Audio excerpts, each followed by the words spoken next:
Caustic soda और I2 के action के बाद इथाइल अल्कोहल या एसीटोन से आयोडोफॉर्म बनता है और ये एक स्टेप में नहीं कई स्टेप में रिएक्शन होता है। स्टेप फर्स्ट के बारे में बात करें,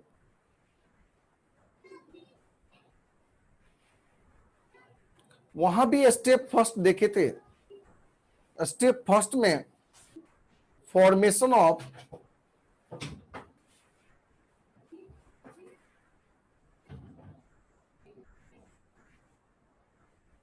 ऑक्सीडाइजिंग एजेंट, ऑक्सीडाइजिंग एजेंट का फॉर्मेशन करना है पहला स्टेप। और ऑक्सीडाइजिंग एजेंट बनाने के लिए आपको I2 लिया गया, इसको जब कास्टिक सोडा से रिएक्शन करते NaOH से, NaOI का फॉर्मेशन करता है प्लस Na प्लस H2O। तो ये हमारा कौन सा एजेंट हो गया? यही ऑक्सीडाइजिंग एजेंट होगा।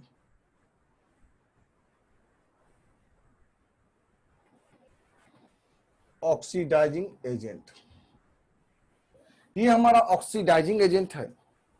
सेकेंड स्टेप में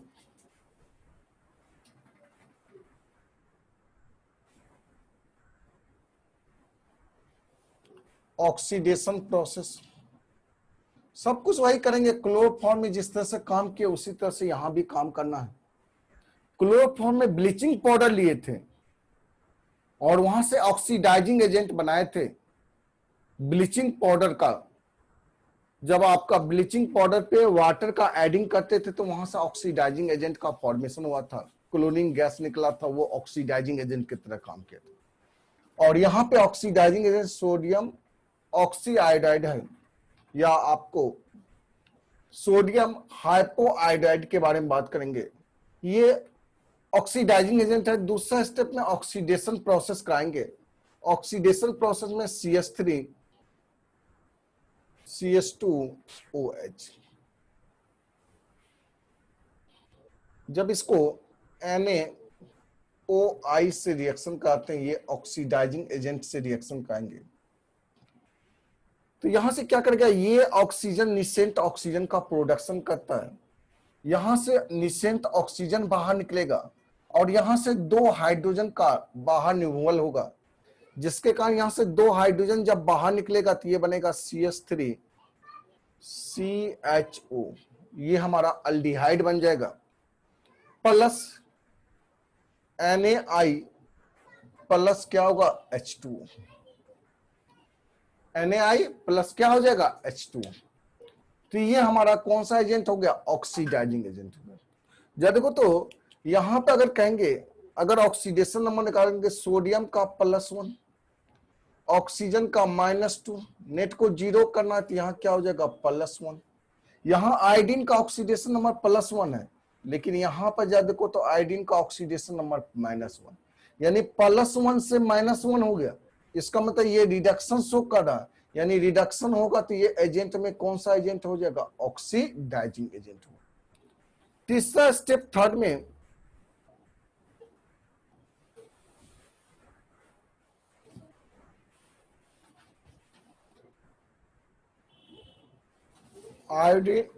आयोडोनेशन प्रोसेस,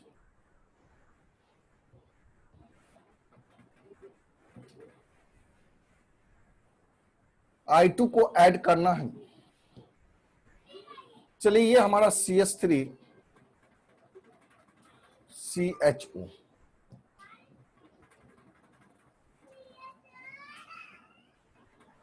एसिटल डिहाइड है। जब एसिटल डिहाइड पे I2 का रिएक्शन करेंगे तो बताए थे कि फंक्शनल ग्रुप के बगल वाले कार्बन को अल्फा कार्बन कहते हैं। इस पे जो हाइड्रोजन होता है वो अल्फा हाइड्रोजन है। सारे अल्फा हाइड्रोजन को बाहर निकालेगा। इसका मतलब CI3 CHO बाहर निकलेगा HI, इसको कहते हैं आइडल। वहां क्लोरल था आइडल यहां होगा, आइडल होगा, क्लोरल था तो यहां क्या बनेगा, ये आइडल बनेगा। अगर आइडल का फॉर्मेशन होगा तो इसका मतलब आइडो फॉर्म आसानी से बना सकते हैं। चलिए जल्दी से पहले इसको स्क्रीनशॉट लो, अगर कहीं कंफ्यूजन है तो उसको भी आप पूछ सकते हैं। हो गया सर। कहीं डाउट भी है कुछ, फिर से एक बार फिर से बता दे। समझा दीजिए ना। सर ठीक है, स्टेप सेकंड बता दीजिए तो। चलिए पूरी तरह से एक बार फिर से हम समझा देते हैं सारी बातों को, ध्यान से देखिएगा।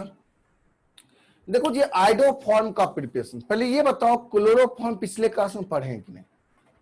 अगर नहीं पढ़े हो तो एक बार फिर से जाके क्लोरोफॉर्म को देखिए। और पिछले क्लास में बताए थे कि क्लोरोफॉर्म का अगर बनाने के लिए सीख गए हैं तो बड़ी आसानी से आइडो फॉर्म भी आप समझ सकते हैं। यहाँ प्रिपरेशन के बारे में अगर बात किया जाए तो आइडो फॉर्म बड़ी आसानी से हम बना सकते हैं। इसके लिए क्या करना होगा, iodoform can be prepared from ethyl alcohol या acetone by the action of caustic soda with I2। Caustic soda और I2 का जब एक्शन कराते हैं तो वहां से आपका कई स्टेप में ये रिएक्शन होता है और कई स्टेप में रिएक्शन होने के बाद आइडो फॉर्म का फॉर्मेशन होता है। चलिए पहला स्टेप में formation of oxidising agent, oxidising agent का फॉर्मेशन होता है। ये I2 जब कास्टिक सोडा से रिएक्शन करेगा तो यहां से NaOI का फॉर्मेशन करेगा प्लस Na प्लस क्या होगा H2। इसको कहते हैं ऑटो रिडॉक्स रिएक्शन। ये जो हमारा रिएक्शन है वो कौन सा रिएक्शन है, ऑटो रिडॉक्स रिएक्शन इसको कहते हैं। आयोडीन का ही ऑक्सीडेशन होगा और साथ ही साथ आयोडीन का क्या होगा, रिडक्शन होगा। चलिए तो यहां से ये ऑक्सीडाइजिंग एजेंट का फॉर्मेशन हुआ। जैसे ही ऑक्सीडाइजिंग एजेंट का फॉर्मेशन हुआ तो सेकेंड स्टेप में ऑक्सीडेशन प्रोसेस करेंगे। और ऑक्सीडेशन प्रोसेस पिछले क्लास में बताए थे, ऑक्सीडेशन अगर प्रोसेस है तो ऑक्सीजन का या तो एडिंग होगा या हाइड्रोजन का रिमूवल हुआ। हाइड्रोजन रिमूवल होगा तो वो ऑक्सीडेशन प्रोसेस कहलाता है। जब कोई इथाइल अल्कोहल में टोटल हाइड्रोजन है 3 2 5 6 हाइड्रोजन है। अब ये इथाइल अल्कोहल तो ये बना है, एसिटल्डिहाइड में कन्वर्ट हुआ। अब यहाँ पे हाइड्रोजन की संख्या 4 ही है, यहाँ 6 हाइड्रोजन था, यहाँ 4 हाइड्रोजन हो गया। इसका मतलब यहां से यहाँ हाइड्रोजन क्या हो रहा है, डिक्रीज कर रहा है। और हाइड्रोजन का डिक्रीज करना, हाइड्रोजन अगर डिक्रीज कर रहा है तो उस प्रोसेस को हम कहते हैं कौन सा प्रोसेस, ऑक्सीडेशन प्रोसेस। अगर इसका ऑक्सीडेशन प्रोसेस हुआ तो इसका कौन सा प्रोसेस होगा, रिडक्शन प्रोसेस होगा। बस 2-4 स्टूडेंट 10 स्टूडेंट है, वो बस 2-4 क्लास और परेशानी कर सकते हैं आप, उससे ज्यादा आप नहीं कर पाइएगा। क्योंकि उसके बाद ऐप जैसे डेवलप हो जाएगा ऐप, तो उसमें तो वैसे स्टूडेंट को एंट्री करेंगे जो अपना स्टूडेंट है। जो मैं ऐप पर तो है कि आपके साथी को भी आप इंफॉर्मेशन दे देते हैं कि हाँ ये आपका है, इस पे देख लो, तो वो भी स्टूडेंट आ जाता है। पढ़ना कम है, एंजॉय ज्यादा करना है, देखना ज्यादा है, कितने स्टूडेंट है, कौन कौन सा स्टूडेंट है। तो कुछ कुछ स्टूडेंट डिस्टर्ब कर रहे हैं, तो उसके लिए है कि 2-4 क्लास और डिस्टर्ब कीजिएगा। जैसे ही ऐप पे आएंगे तो फिर आपका लॉक हो जाएगा, फिर आप नहीं काम कर पाएंगे। ठीक है, चलिए तो ये यहाँ पे ऑक्सीडेशन प्रोसेस हुआ और इसका कौन सा प्रोसेस हो रहा है, रिडक्शन प्रोसेस हो। जिसका रिडक्शन होता है वो एजेंट में कौन सा होता है, ऑक्सीडाइजिंग एजेंट। ये ऑक्सीडाइजिंग एजेंट, इसका मतलब ये कौन सा एजेंट बनेगा, रिड्यूसिंग एजेंट ये हमारा। तो सेकेंड स्टेप में यही कर रहे हैं कि इसका हमारा ऑक्सीडेशन हुआ और इसका क्या हो रहा है, रिडक्शन हो रहा है। तो यहाँ पे ऑक्सीडेशन प्रोसेस यानी इथाइल अल्कोहल से हमको बनाना है, आइडो फॉर्म बनाना है। तो इथाइल अल्कोहल को पहले ऑक्सीडेशन प्रोसेस करा के क्या बना दिया, एसिटल्डिहाइड। अब एसिटल्डिहाइड बना दिया तो तीसरा स्टेप में क्या कहेंगे, आइडोनेशन प्रोसेस। इससे पहले बताए थे क्लोरोनेशन प्रोसेस होता है। क्लोरोफॉर्म बनाना है तो क्लोरोनेशन प्रोसेस, आइडो फॉर्म बनाना है तो आइडोनेशन प्रोसेस। यानी I2 का रिएक्शन कराएंगे किस पे, एसिटल्डिहाइड पे। और एसिटल्डिहाइड के अल्फा कार्बन पे जो हाइड्रोजन है, यानी अल्फा हाइड्रोजन को, सारे अल्फा हाइड्रोजन को ये बाहर निकाल देगा। इसका मतलब यहाँ पर 3 अल्फा हाइड्रोजन है और तीनों हाइड्रोजन को ये क्या करेगा, बाहर निकालेगा। जब बाहर निकालेगा तो ये प्रोडक्ट बनेगा और इस प्रोडक्ट का नाम है आयोडल। जैसे वहां क्लोरल था तो यहाँ आयोडल बना। जैसे आयोडल का फॉर्मेशन हुआ आयोडल का, तो वहां से बड़ी आसानी से आयोडो फॉर्म बना सकते हैं। स्क्रीनशॉट ले चुके हैं आप सब, इसको मिटा दें। Yes sir. Yes yes sir. चलिए,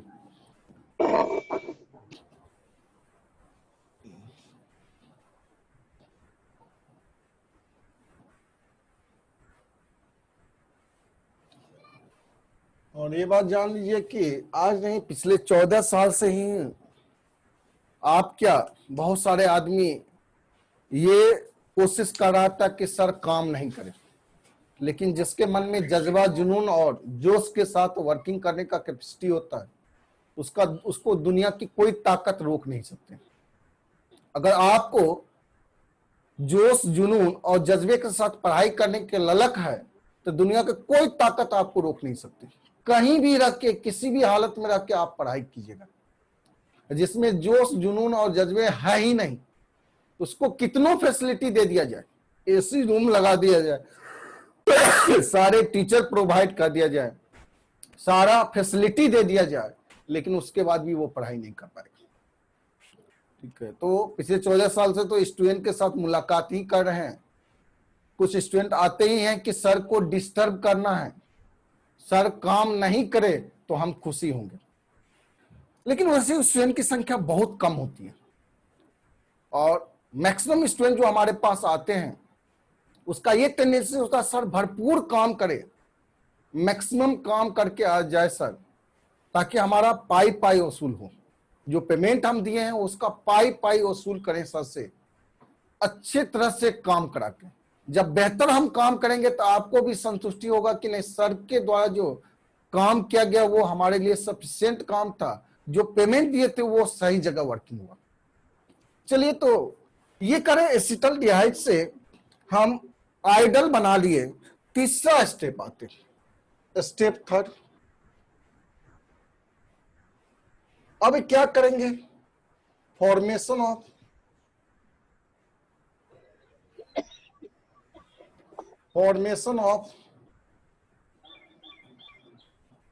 आइडोफॉर्म, फॉर्मेशन ऑफ आइडोफॉर्म।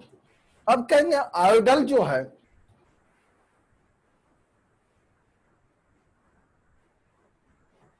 यही कास्टिक सोडा NaOH, जब इस पे CI3CHO इसका रिएक्शन कराएंगे, तो जब देखो तो यहां से ये CI3 क्या करेगा, इसके हाइड्रोजन को कैप्चर करेगा, और जैसे इसको हाइड्रोजन मिलेगा, CI3 को हाइड्रोजन मिलेगा, तो ये बनेगा CHI3 और ये आइडो फॉर्म बन गया। और ये इसके साथ कंबाइन करेगा, यानी आपका HC डबल बॉन्ड OONA, इसको हम कहते हैं सोडियम फॉर्मेट, सोडियम फॉर्मेट, और ये हमारा है आइडोफॉर्म।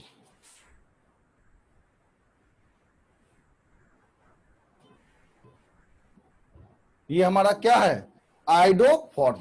ये आइडोफॉर्म बनता है और ये सोडियम एसिड। तो इस तरह से आइडोफॉर्म बनाते हैं।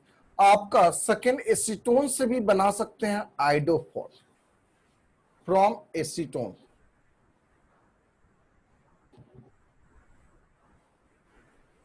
एसीटोन से बना सकते हैं। एसीटोन का फॉर्मूला होता है CH3C डबल बॉन्ड OCH3, ये एसीटोन। अब एसीटोन से जैसे बनाएंगे, इसका मतलब कि अल्कोहल में टोटल 4 स्टेप आता है, लेकिन अल्डिहाइड या एसीटोन से बनाना है तो 3 ही स्टेप में काम करेंगे, यानी ये 2 स्टेप आपका गायब हो जाएगा, यानी तीसरा और चौथा स्टेप वर्किंग होगा। तो पहला एसीटोन से प्राप्त करना है, तो स्टेप फर्स्ट में आयोडोनेशन प्रोसेस या स्टेप फर्स्ट कहेंगे,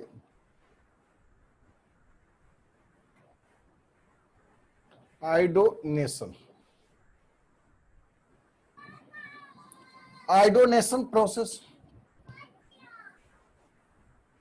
CH3 C double bond O CH3, जब इसको I2 से रिएक्शन करेंगे तो यहां से ज्यादा को, तो ये आपका फंक्शनल ग्रुप, और फंक्शनल ग्रुप के, ये हमारा फंक्शनल ग्रुप है,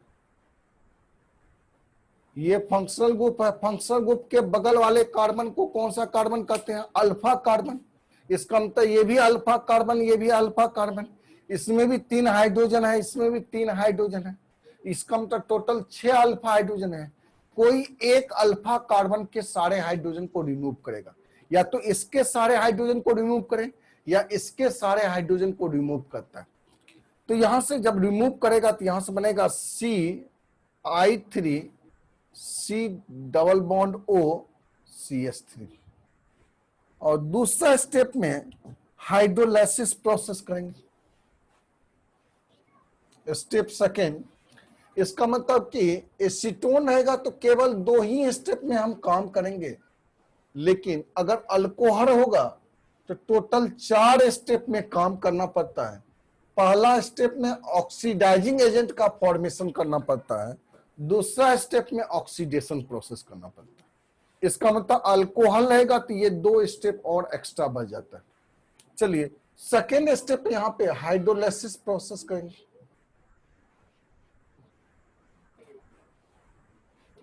हाइड्रोलाइसिस, हाइड्रोलाइसिस प्रोसेस,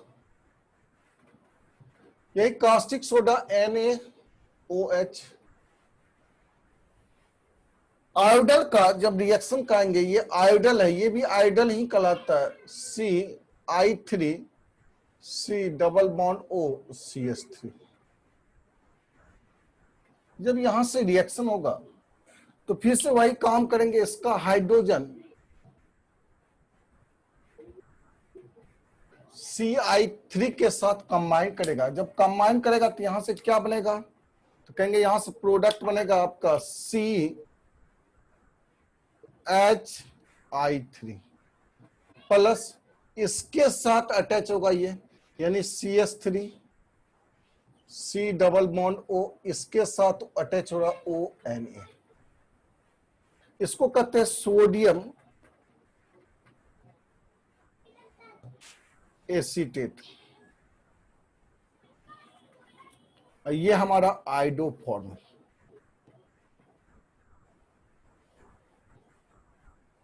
ये हमारा क्या आ गया? आइडो फॉर्म हो गया।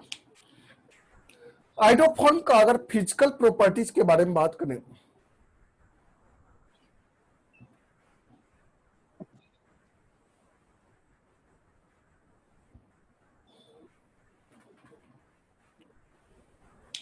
कहेंगे आइडोफॉर्म जो होता है वो yellow colour,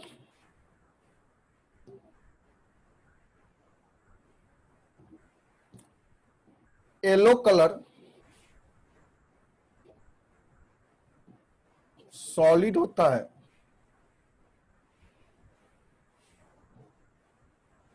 dark smell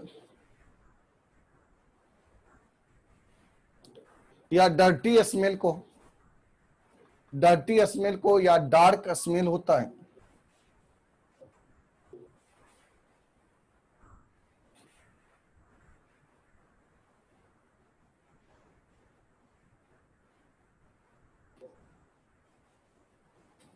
mode volatile.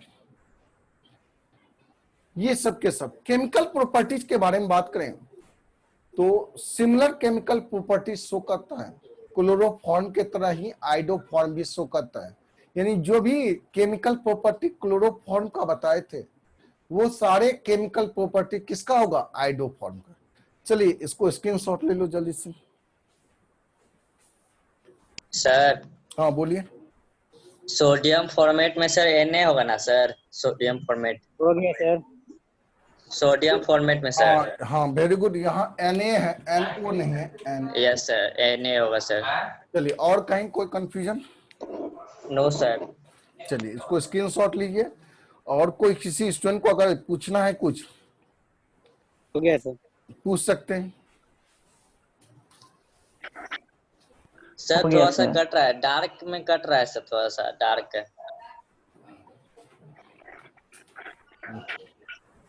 Dark में कट रहा है नहीं, तो इतना तो यस सर। दूरी है, डार्क में कहाँ कट रहा है? यहाँ तो स्पष्ट है, आपका हो सकता है मोबाइल में। यस सर, कट मोबाइल में अपना फिगर में कट रहा है सर। और ठीक है किसी सर, में ठीक कट है रहा कट रहा है। है? यहाँ तो स्क्रीन पे ठीक है, ठीक है। ठीक है सर, ठीक है। राजीव तो अपना वीडियो ऑफ कर लो तब क्लियर कोई दिखेगा। प्रॉब्लम नहीं है। अच्छा चलिए चलिए, हो गया। बहुत सारे स्टूडेंट इसके बारे में, तो लिख लो केमिकल प्रॉपर्टीज के बारे में बात करेंगे। इसको मिटा दें। Yes sir.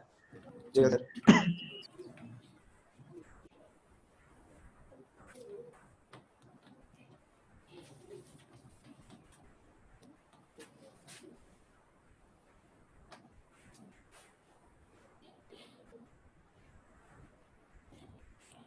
केमिकल प्रॉपर्टीज के बारे में अगर बात करें,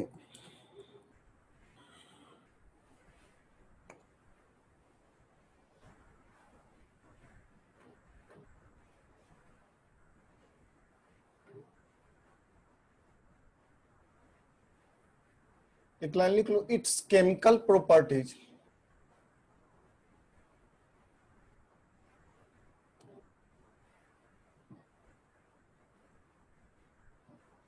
similar to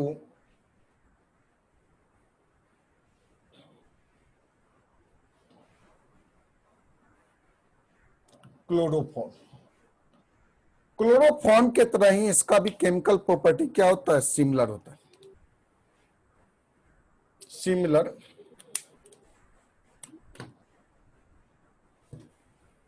अगला, यूज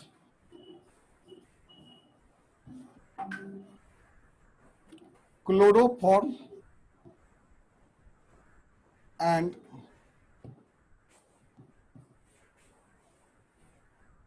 आइडोफॉर्म। क्लोरोफॉर्म और आइडोफॉर्म का यूज क्या क्या होता है? देखो जी, क्लोरोफॉर्म जो होता है, अगर क्लोरोफॉर्म और आइडोफॉर्म के बारे में बात करें, सबसे पहला क्लोरोफॉर्म।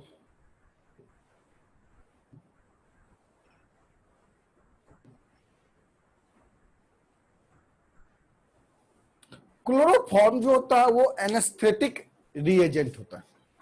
एनेस्थेटिक एजेंट होता है, मतलब बेहोश करने के काम में यूज किया जाता है। बेहोशी करना है, देखते हो अक्सर देखिएगा ट्रेन में सफर कर रहे हैं, बगल वाले भाई साहब रुमाल निकाले और क्लोरोफॉर्म का स्मेल जो होता है वो स्वीट स्मेल होता है, परफ्यूम के तरह का स्मेलिंग होगा, लाइट परफ्यूम के तरह का स्मेल करेगा, पता ही नहीं चलेगा आपको कि उसमें क्लोरोफॉर्म है या सेंट मिला हुआ है। जैसे रुमाल खोलेगा आपको मीठा मीठा खुशबू का एहसास होगा, और अक्सर देखिएगा फ्री का खुशबू लेने के लिए कस कस के सांस लेना स्टार्ट कीजिएगा। जब कस कस के सांस लेंगे तो क्लोरोफॉर्म अंदर जाने के बाद धीरे धीरे आपको स्लीपिंग एजेंट के तरह काम करता है, नींद आना स्टार्ट होगा। और चलती हुई ट्रेन में ऐसे भी अक्सर देखिएगा आदमी सब, इंसान सब सोने लगते हैं, तो बगल वाले पड़ोसी को भी इसका एहसास नहीं होगा कि ये क्लोरोफॉर्म हो। उसके बाद आपका जैसे ही आपको नींद आएगा, आपके चेहरे पे रुमाल रख देगा, पूरी तरह से आप बेहोश हो जाइएगा। जब होश आएगी तो मालूम चलेगा सारा कुछ लूट चुके हैं। तो ये है क्लोरोफॉर्म का खासियत। सर्जरी में यूज करते थे पहले, अब तो देखते हैं इंजेक्शन आ गया आपका। क्लोरोफॉर्म का ही मॉडिफिकेशन करके क्लोरिटोन का फॉर्मेशन किया, और क्लोरिटोन जो होता है वो इंजेक्शन के रूप में यूज करते हैं। क्लोरोफॉर्म्स का ये मॉडिफिकेशन किया गया, वहां से बना क्लोरिटोन, और क्लोरिटोन का अक्सर यूज करते हैं किसमें? इंजेक्शन में। इंजेक्शन के रूप में यूज करते हैं बेहोश करने के लिए। देखते हैं सर्जरी जब करना होता है तो बेहोश किया जाता है। अब तो देखते हैं कि नर्वल कॉर्ड को ही ब्लॉक कर देते हैं, नर्वल कॉर्ड को ही ब्लॉक किया जाता है। और सुन के बड़ा ही आश्चर्य होगा कि दर्द का जो एहसास होता है वो मैसेज जब तक ब्रेन तक पहुंचेगा नहीं तब तक हमको दर्द का एहसास नहीं होगा। तो नर्वस को ब्लॉक कर दिया जाता है इंजेक्शन के द्वारा, तो आप अपना सर्जरी लाइव भी देख सकते हैं, दर्द का कोई एहसास ही नहीं होगा।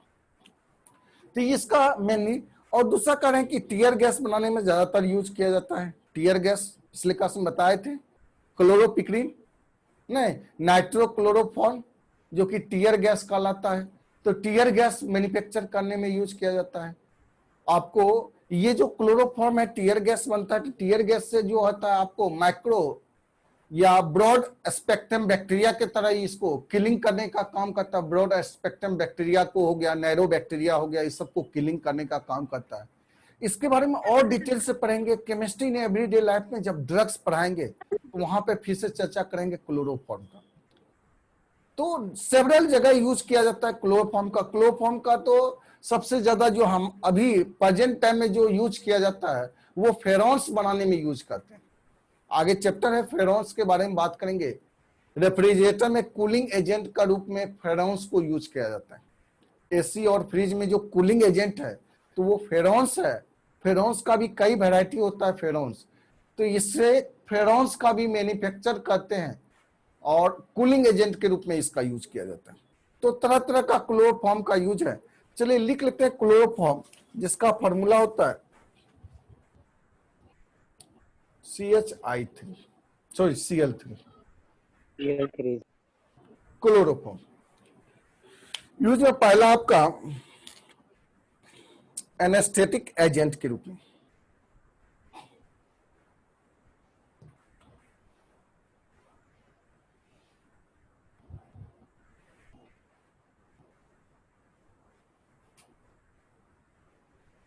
एनेस्थेटिक एजेंट बेहोशी करने का काम होता है एनेस्थेटिक एजेंट का। एनेस्थेटिक एजेंट का काम होता है बेहोशी करना।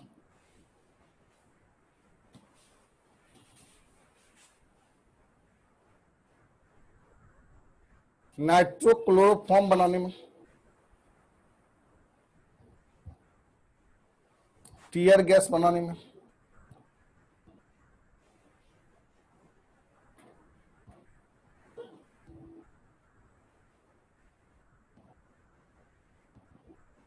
कूलिंग एजेंट में इसका यूज करते हैं, ETC इस सभी में क्लोरोफॉर्म का यूज किया जाता है। सबसे ज्यादा एनेस्थेटिक एजेंट के रूप में इसको जाना जाता है। बी नंबर में आपका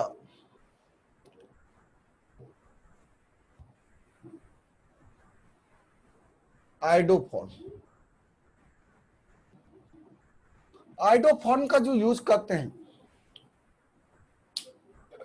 एंटीसेप्टिक के रूप में इसका यूज किया जाता है। और एंटीसेप्टिक आप जानते हैं, इसका मतलब इसका भी काम है कि बैक्टीरिया को दूर करना। एंटीसेप्टिक जैसे डिटोल हमारा एंटीसेप्टिक है, सॉप हमारा एंटीसेप्टिक सॉप आता है, तो एंटीसेप्टिक के रूप में यूज करता है। ये कह दो कि कोरोना वायरस को भी मारने में ये सब यूज करते हैं क्योंकि एंटीसेप्टिक है। तो मेनली इसका जो आइडोफॉर्म का यूज किया जाता है एंटीसेप्टिक में यूज किया जाता है। आपका कूलिंग एजेंट के रूप में भी इसका यूज करते हैं आइडोफॉर्म का। तो लिख लेते हैं आइडोफॉर्म में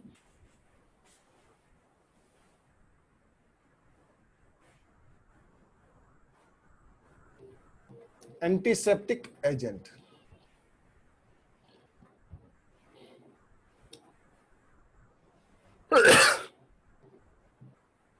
कूलिंग एजेंट ETC में इसका यूज किया जाता है। अगला आता है फेरॉन्स के बारे में बात करें।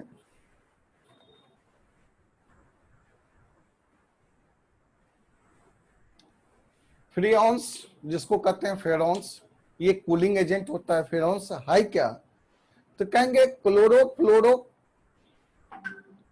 कंपाउंड होता है मीथेन या ईथेन का, जिसमें सारे हाइड्रोजन को रिमूव किया जाता है हेलोजन के द्वारा।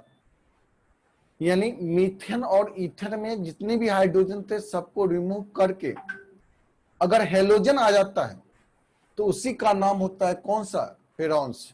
फेरॉन्स कहेंगे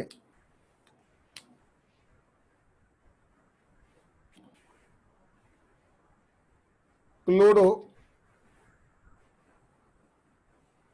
फ्लोरो compound of methane and ether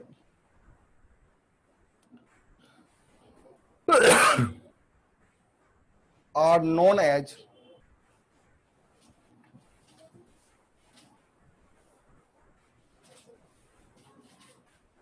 pheromones.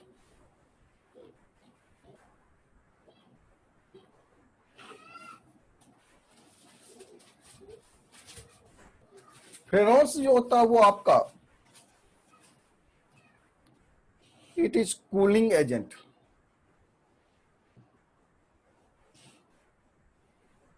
ये हमारा कूलिंग एजेंट होता है। फेरोन्स का जब भी नाम लिखते हैं, जैसे कुछ एग्जांपल लेते हैं फेरोन्स का, जैसे CF2Cl2, इसको कहते हैं फेरोन्स 1 और 2, कार्बन और फ्लोरीन को काउंट करते हैं, यानी फेरोन्स 1 2 फेरोन्स इसको कहेंगे, यानी कार्बन और फ्लोरीन को काउंट करते हैं। जैसे आपका कहा जाए CFCl3, इसका क्या नाम पढ़ेंगे? इसका नाम पढ़ेंगे फेरोन्स 1 1,